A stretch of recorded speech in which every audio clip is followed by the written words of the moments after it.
పలాసలో కంకర మాఫియా కార్యకలాపాలు వెలుగులోకి వచ్చాయి. మాండస మండలం పిరిమందస్త కొండను రాత్రి వేళల్లో దోచి కొండలను కొల్లగొడుతున్నట్లు సమాచారం. ఇక ఈ అక్రమ కార్యకలాపాలపై ప్రభుత్వ యంత్రాంగం ఇప్పటి వరకు సీరియస్ గా దృష్టి పెట్టలేదని స్థానికులు తెలిపారు.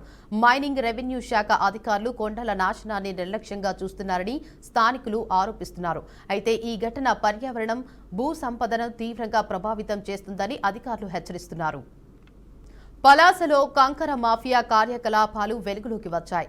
మాండస మండలం పిడిమందస కొండను రాత్రి వేళల్లో దోచి కొండలను కొల్లగొడుతున్నట్లు సమాచారం. ఇక ఈ అక్రమ కార్యకలాపాలపై ప్రభుత్వ యంత్రాంగం ఇప్పటి వరకు సీరియస్ గా దృష్టి పెట్టలేదని స్థానికులు తెలిపారు. మైనింగ్ రెవెన్యూ శాఖ అధికారులు కొండల నాశనాన్ని నిర్లక్ష్యంగా చూస్తున్నారని స్థానికులు ఆరోపిస్తున్నారు. అయితే ఈ ఘటన పర్యావరణం, భూ సంపదను తీవ్రంగా ప్రభావితం చేస్తుందని అధికారులు హెచ్చరిస్తున్నారు.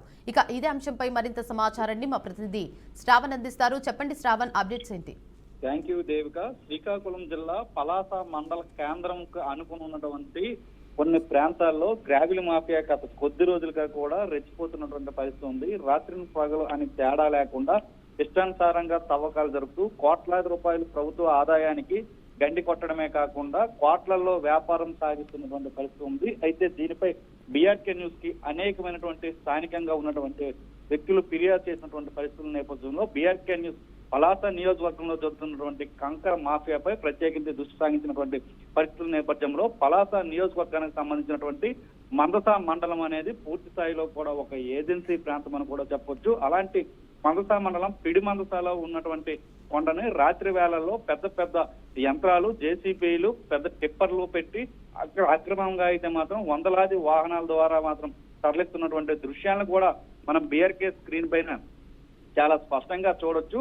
అయితే ఇంత పెద్ద ఎత్తున ఆ ప్రాంతంలో కంకర్ని అక్రమంగా తవ్వి తరలిస్తున్నప్పుడు కూడా అటుపక్క అధికార యంత్రాంగం కానీ లేకపోతే రెవెన్యూ యంత్రాంగం కానీ ఏమాత్రం కూడా స్పందించినటువంటి దాఖలాలు లేవు. అంటే ఇదంతా కూడా రెవెన్యూ యంత్రాంగం కనుసన్నలోనే జరుగుతుందని ఇప్పటికే పెద్ద ఎత్తున కూడా ఆరోపణలు ఉన్నటువంటి పరిస్థితి ఉంది. అయితే ప్రతి ఒక్క లారీని కూడా దాదాపుగా 5,000 రూపాయల నుంచి కూడా 7,000 రూపాయల వరకు అన్ని పెద్ద ఎత్తున కూడా సొమ్ము చేసుకుంటున్నటువంటి పరిస్థితి ఉందంటూ కూడా అక్కడ స్థానికులు చెప్తున్నటువంటి పరిస్థితి ఉంది. అయితే ఈ విధంగా చూసుకున్నట్లయితే మాత్రం రోజుకి దాదాపు రాత్రి వేళల్లోనే 300 నుంచి 400 లారీలు తాలూకా కంకర్ని ఆ ప్రాంతం నుంచి తరలిస్తున్నట్లుగా కూడా ప్రాథమికంగా ఒక అంచనాకు రావచ్చు. అయితే దీనిపై ఇప్పటికే స్థానిక రెవెన్యూ అధికారులకి సమీప గ్రామ ప్రజలు సమాచారం ఇచ్చినప్పుడు కూడా ఏమాత్రం కూడా స్పందించినటువంటి దాఖలాలు లేనటువంటి పరిస్థితి ఉంది. అంతేకాకుండా మైన్స్ డిపార్ట్మెంట్ కూడా ఇదే అంశంపై అయితే మాత్రం సమాచారం కూడా మైన్స్ అధికారులు కూడా స్పందించడం లేదు. అయితే దీని వెనకాల రాజకీయ నేతల తాలూకా హస్తమున్నట్లుగా కూడా స్థానికులు భావిస్తున్నటువంటి పరిస్థితి ఉంది. అయితే బీఆర్కే న్యూస్ కి వచ్చినటువంటి సమాచారం మేరకు అయితే మాత్రం రాత్రి అక్కడ జరుగుతున్నటువంటి అక్రమాలపై అయితే మాత్రం స్ట్రింగ్ ఆపరేషన్ చేసినటువంటి పరిస్థితుల నేపథ్యంలో అక్కడ జరుగుతున్నటువంటి అక్రమాలన్నీ కూడా బట్టబయలైనటువంటి పరిస్థితి ఉంది. అయితే ప్రధానంగా అయితే మాత్రం మందస మండలం పిడిమందస నుంచి సమీప ప్రాంతాల్లో ఉన్నటువంటి రియల్ ఎస్టేట్ వ్యాపారులకి అయితే మాత్రం ఇది పెద్ద ఎత్తున కూడా సరఫరా చేస్తున్నటువంటి పరిస్థితి ఉంది.